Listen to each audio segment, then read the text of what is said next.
Hey, hello everyone. Welcome to this show once again. My name is Pranav Kumar. You might know me as Nihilistic Gooner on Twitter. Thanks for tuning in. Special shout out to all the 29 subscribers as of now today, like for this channel. You guys are great. And also a special thanks to all my lovely Twitter mutuals. You know who you are. So let's get straight into this episode. I know it's been a long time since I recorded something.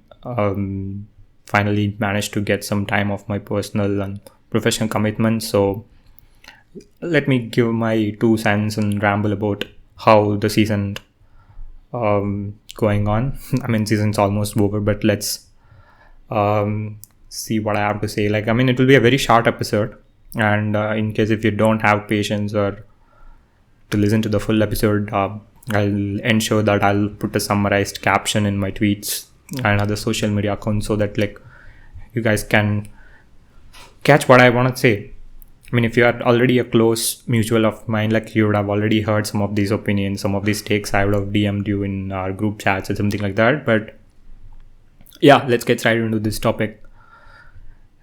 Yeah, guys, so the season is over in my opinion. Arteta yesterday in press said oh, my dead body, but it is over. It is over. I think it is over. And to be honest, it doesn't feel sad this time relatively.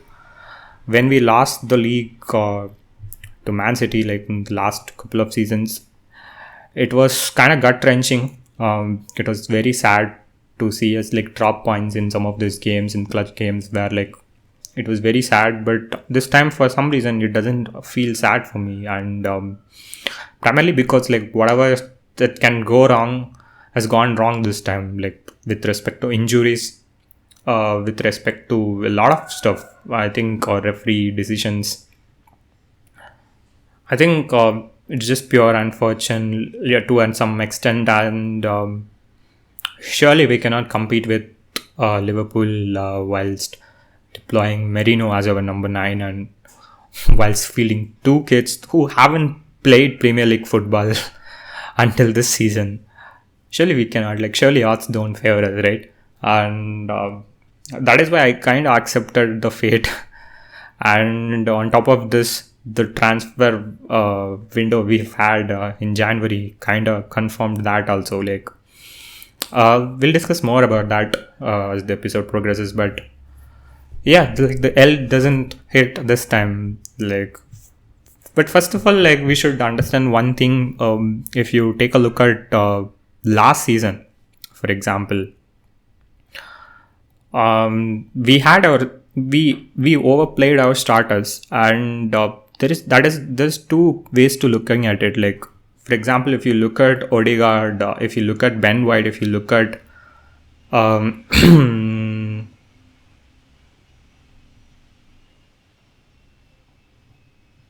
Havertz. So they've played a lot of games last season, including Declan Rice also. And if you are an Arsenal fan, you know that historically that doesn't happen, right? Imagine all our starters starting consecutive games without getting injured, and that was kind of an anomaly, to see Odegaard, Havertz, Ben White, Rice, and to see our starting core start a lot of matches and continue to push in the title run, and it was surprising also, and ironically most of them fell down this season. For example, Odegaard got injured, Havertz is injured, White got injured. Declan Rice survived the curse. Declan Rice, Saliba and Raya were the only ones who survived the curse. But apart from that, you see, most of our folks fell down. And there's 2 ways to looking at it. It's either because of the intensity of the games we played last season, and I know each injury has its own context, but I'm just trying to figure out a generic statement, a generic pattern to see, because it's not coincidence that most of the starters that we had fell down injured this time. And it could be either the intensity, it could be because of the lack of the backup options that we've had. For example, Odegaard didn't have a backup. Odegaard had Emil Smith-Rowe, who wasn't like trusted by Arteta to an extent. Plus, he had his own injury concerns, and Vieira wasn't really ready for the challenge. And for Ben White case, like, he played every game. I mean, I would be surprised if you would have told me that Ben White is someone who would like be on the sidelines, because this is the guy who has wrestled in almost every division, every English division, like played like 40 plus games under Bielsa's intense football and stuff like that. But yeah, things have gone bad. Like, whatever things that can go wrong, gone wrong. Luckily, we haven't missed Ben White because of Timber's comeback.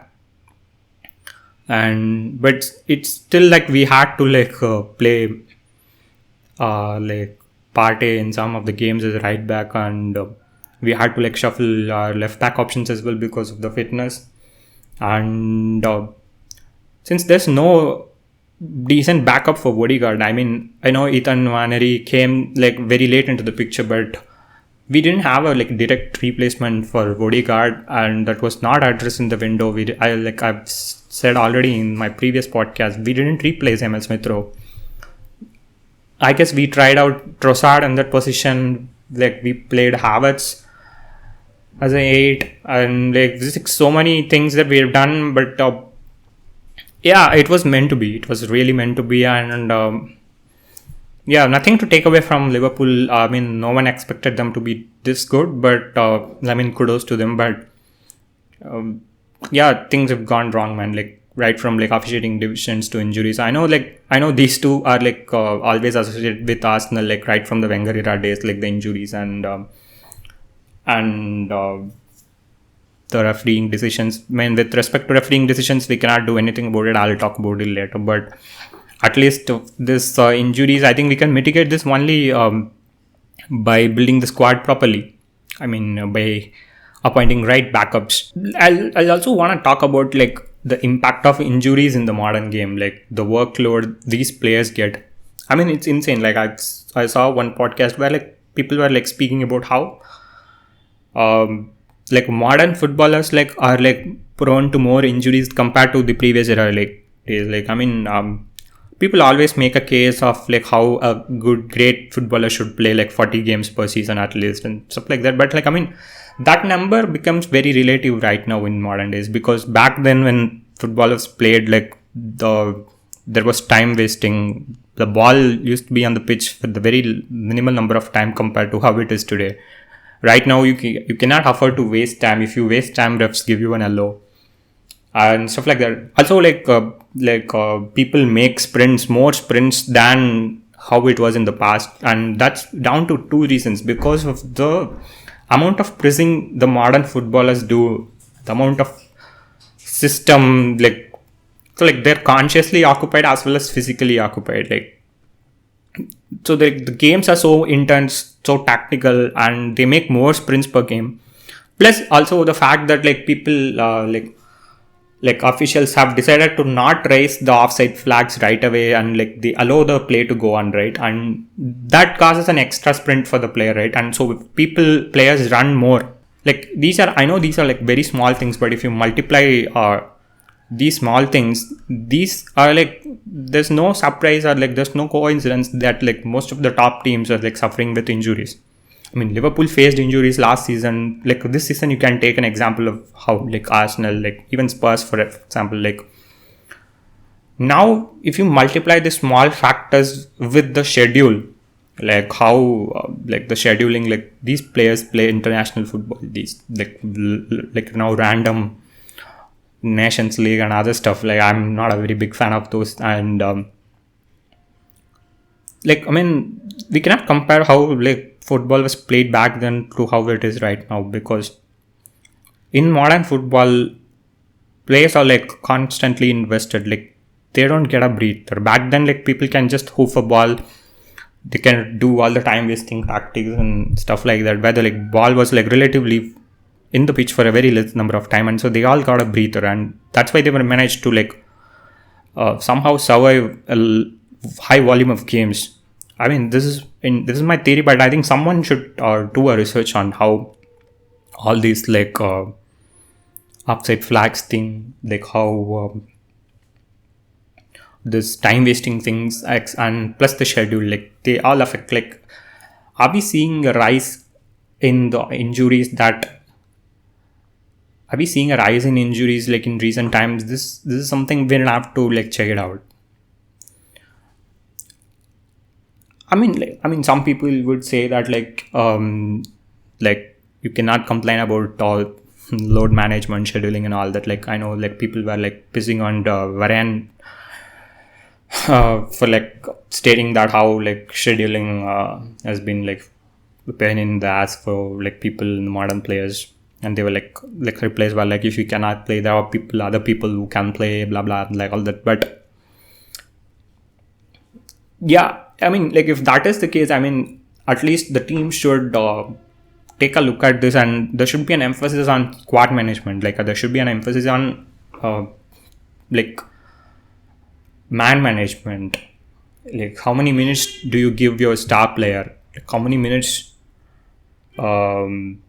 you give your backup and all that. Like, so now just with the increasing trend in injuries and fitnesses, now there should be more emphasis on squad management now more than ever, in my opinion. And I mean, take a case for example, like this is where like I really didn't like how Adada handled things. So we have literally knocked out Carabao Cup, but Havertz still played 180 minutes of both legs of this Carabao Cup thing against Newcastle, which really doesn't need to happen. I get it that you are trying to make a comeback to the tie, but if it's not working, I mean, that should be a competition where like you should deprioritize at some point of time. Like you should take Havertz off after like 50th or 60th minute.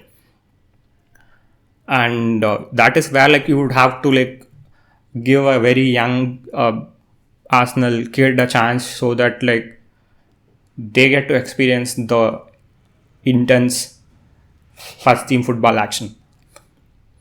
I mean, historically, Wenger has always used that competition to promote kids, like right from Clichy to Fabregas to all the kids you would have seen. Like, I mean, even Martinelli, for that matter, like was promoted because of the Europa games and the Carabao Cup games he got.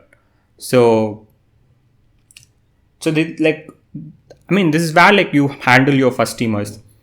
I don't mean to say that Havertz got injured because of the 180 minutes he played or like the 2 legs he played with Newcastle or like the 120 minutes he played against Manchester. I don't mean to say that those were like the reason for his injury. I think his cause for injury is because of the training ground thing in Dubai. But I'm just saying like this is where like you should protect your first teamers. And at some point you have to prioritize. Like, I know that you want to win all the trophies including the Carabao Cup, but at some point you will have to make that sacrifice or the trade-off.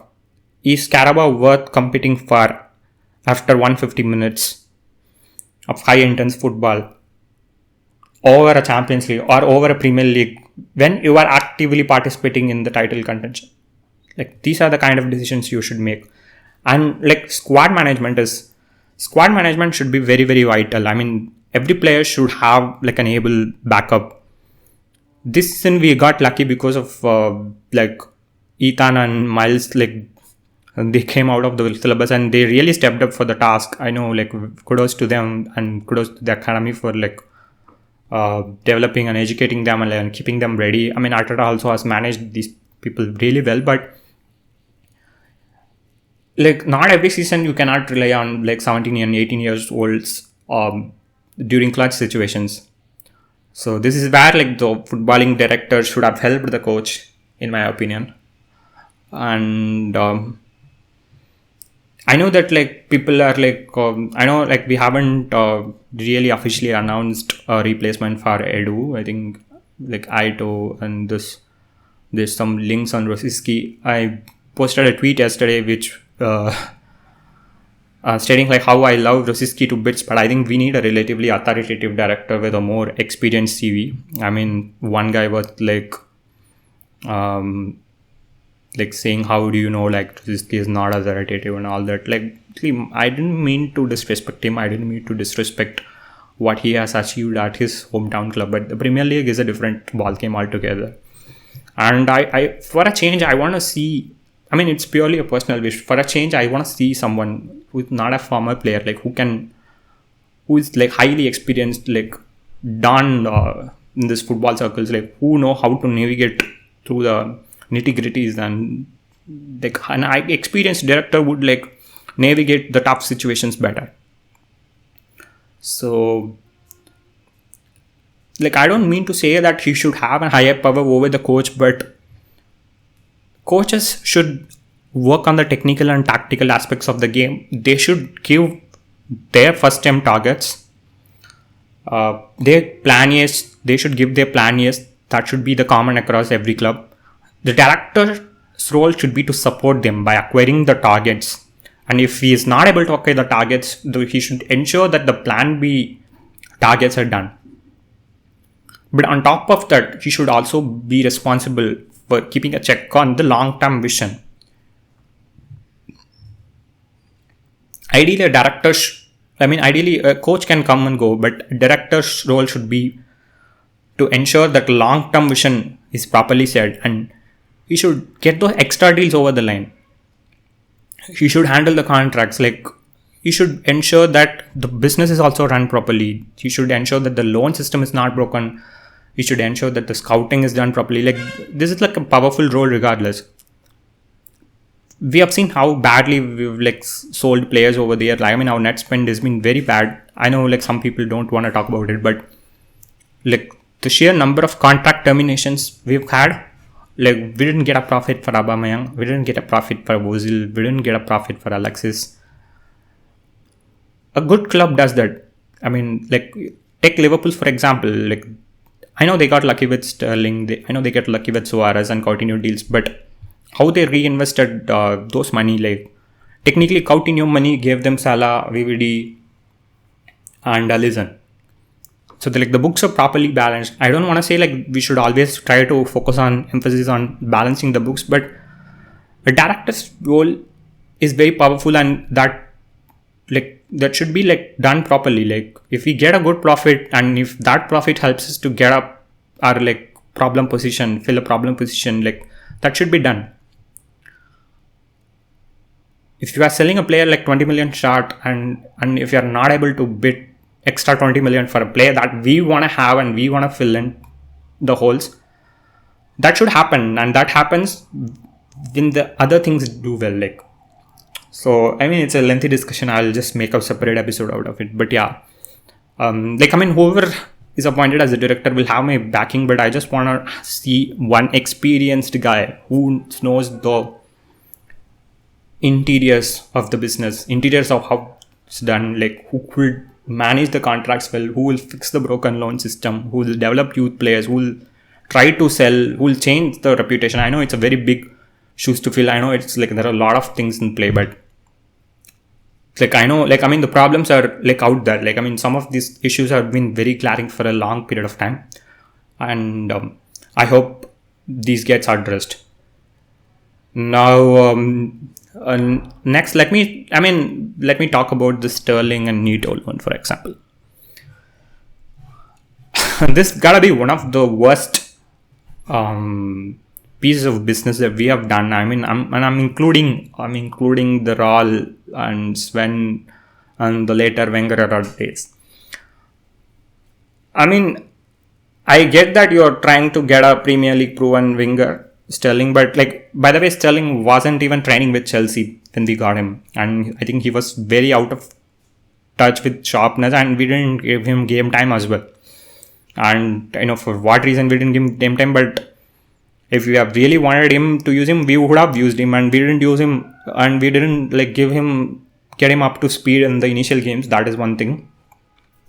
Okay, you got Sterling. I can understand some rationale behind why we went for Sterling, but okay, we went for Neto, who is cup tied. I mean, come on, man. On top of that, he didn't even play the other games. Like, he just played one game, right, against Girona, the Champions League Deadwood game. And that's it. Now, I understand the Premier League, how Premier League proven is, how experienced he is and all that. But you got two players who not playing a major part in your season from the same country. Now, this is affecting you to get another player in January from England. Because of Sterling and Neto, we couldn't get a Rashford, for example.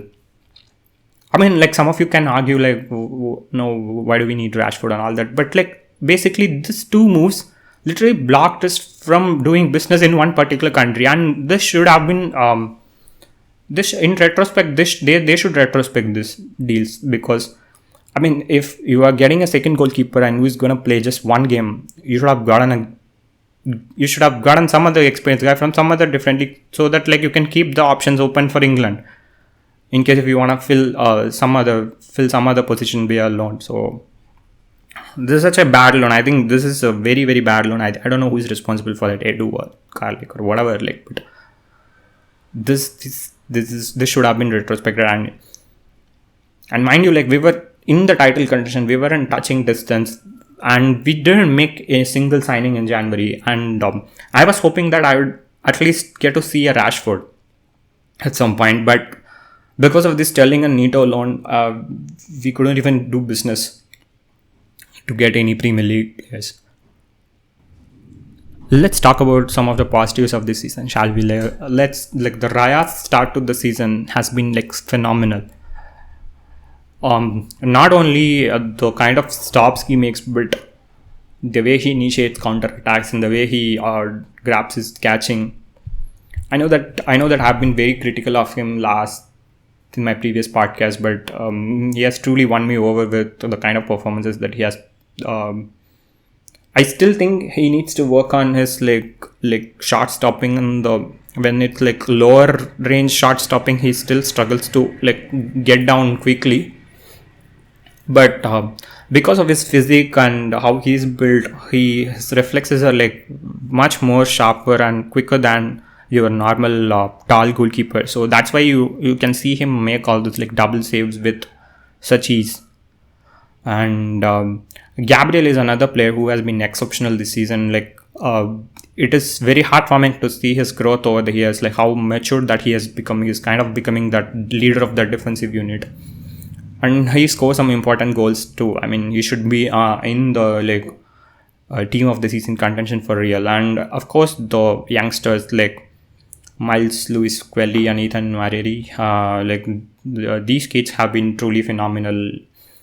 The ball striking ability of Ethan has been amazing. Like, I mean, the way he cuts inside and way he gives the power to some of these shots. I mean, the game against Leicester, like, it was very amazing to see how. Miles' maturity in general, like the way he brushes off tackles, the way, I mean, players try to get physical with him because they think that he's just a kid, so we can like do some stuff and get a ball off him. But he's always up for the challenge, and he's physically built very well as well, and his technical ability to drive into the midfield, like, kind of reminds me of Zinchenko during the 2023 season days, where he like gets the ball, makes the driving run, like makes a quick crisp through ball. So really happy with Raya, Gabriel, the kids, and of course the other obvious folks. Like, I really wanted Havertz to have a fit season so that he really looked like someone like who could rack up numbers this season, but sadly it wasn't the case. Saka as always. Trossard has been doing really well despite being asked to play as a midfielder at the start of the season. I think his numbers might not say it, but I think he's one of the few players I really respect, because he goes against Tata's instruction and he tries to take long shots, make that fuck it, I am him moments. Even though the shots fly, even though he skies some of the shots, I like the intent behind his decision making. Like his crossing, be it his shot taking. Like Trossard has been very, very instrumental in the last 3-4 games, and I really like his work. Martinelli, I mean, again, unfortunate. He started racking up goals and assists after being deployed as a right winger, but again, like, another one fell down.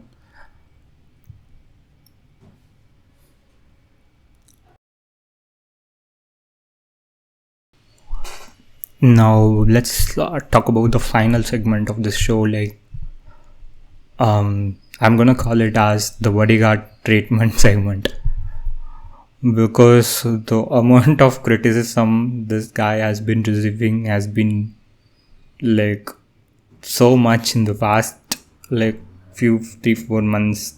Because like I know like there was a cult following who was like slandering him despite all the good work he was doing in the last season, and something like Twitter handles like No New Thing was trying to create a narrative, just like he created a narrative for Gabriel when he was starting out here. He was even branding it as Odegaardism and all that. I mean, I genuinely feel that like folks are going like overdoing this stuff. I very well agree the fact that he's not having a very good season. I agree the fact that he's not doing to his full potential. He deserves the criticism, of course, but the number of overreaction takes, like, I don't subscribe to that. Strip him off the captaincy, ship him, he's our Coutinho, sell him for anything. Like, we're not going to win anything with Odegaard. I mean, like, do you really understand that it was with Odegaard that we were able to do the title contention in the past 2-3 seasons? Another wild take is like he's nothing without Saka.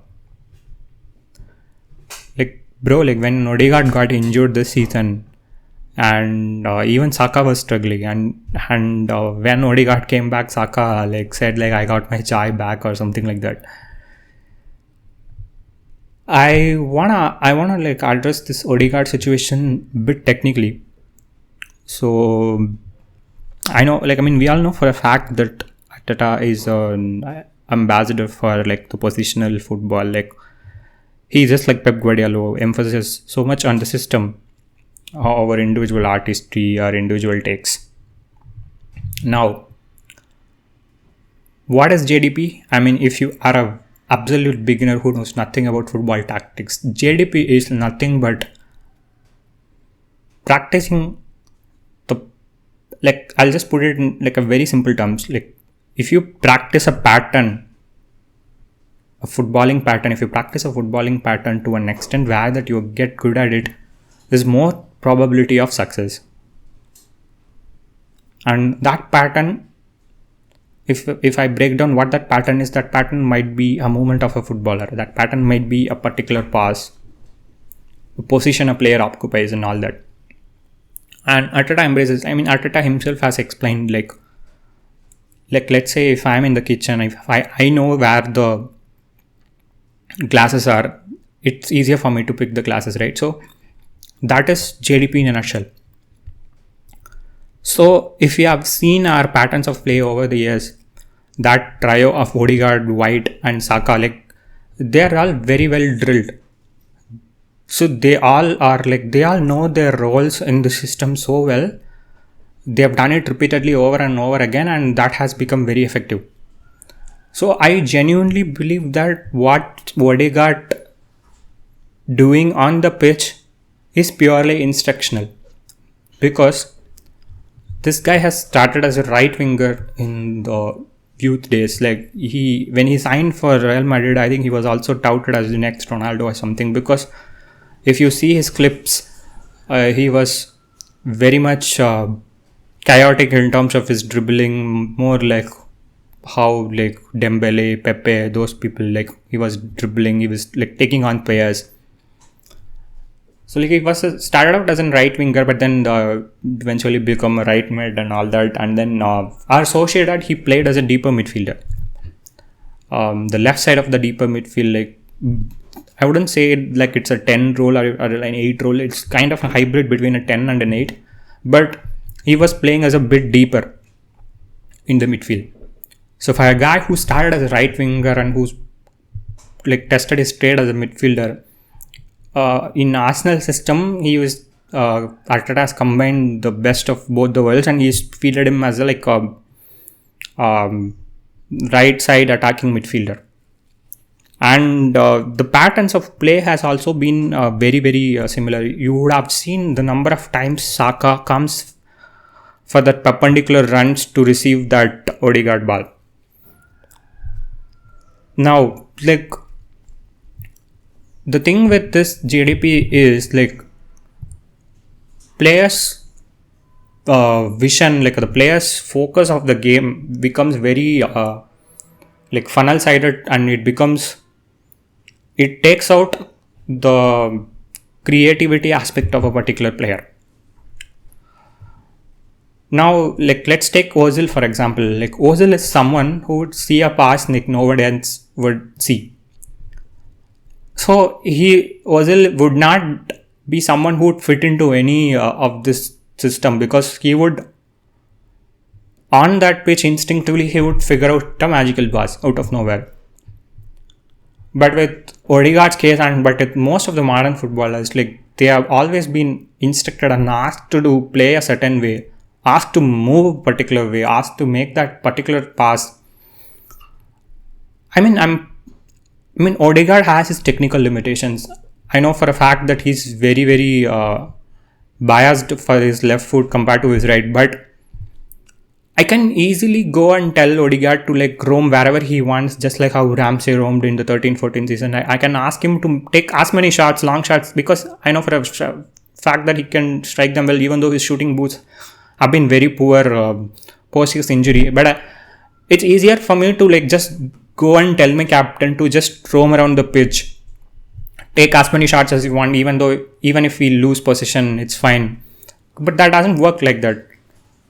We play high line, and Arteta wants his system to follow a particular position.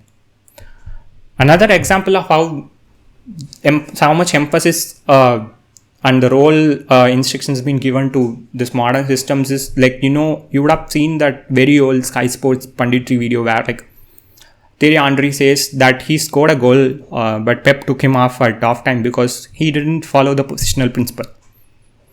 Like, this is what I'm talking about. Arteta wants his players to play a certain level of play. I think he has his own instructions.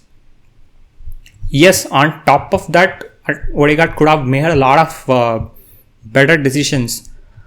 But that is the point of JDP. Like, the point of JDP is like it limits the number of options you have as a creative midfielder. But by limiting the options and by playing the same pattern over and over again, you increase the probability of getting better at it.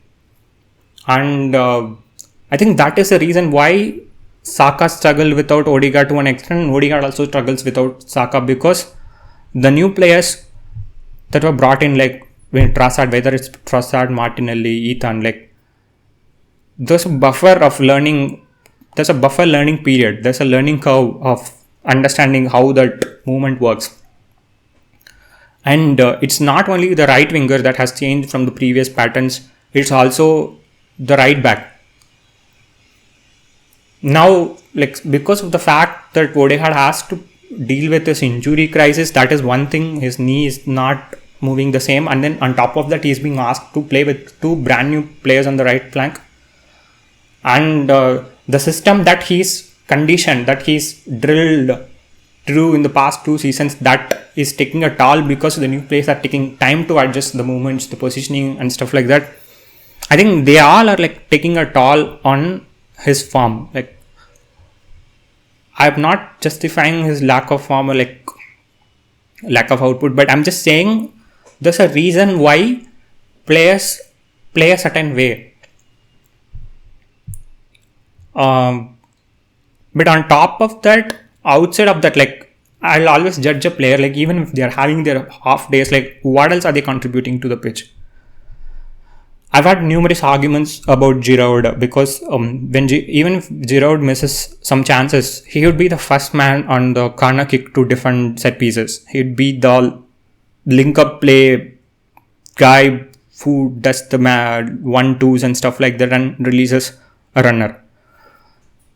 Now, Odegaard, even if he's not able to figure out his shooting boards or like the passing, intricate passes which are not working, which work with Saka, like he's still our lead presser of the team. Havertz leads the press at times, but it was always been Odegaard who leads the press, and with Merino, it's not efficient to ask a guy of his build to lead the press. So I think Odegaard still leads the press, and the thing with Odegaard is on the other flank, Rice. I genuinely think that he should play as 6 because if for a tall and strong guy, it will be not the right use of resources to make him play in the 8 kind of role. I get that he has good ball carrying abilities and all that, but if that space has occupied a bit with a bit more technical guy who can turn well or like who can make better passes, that is why I'd say like Zinchenko was very vital in our 22-23 season. Like, I mean, like I've always said, like Jesus and Zinchenko were like the two non-robots of the robotic football we played in the 22-23 season. That's why I will remember that season fondly because those two players were not robots. Like, despite following all the principles and instructions and all that, they were very unpredictable and they were very chaotic.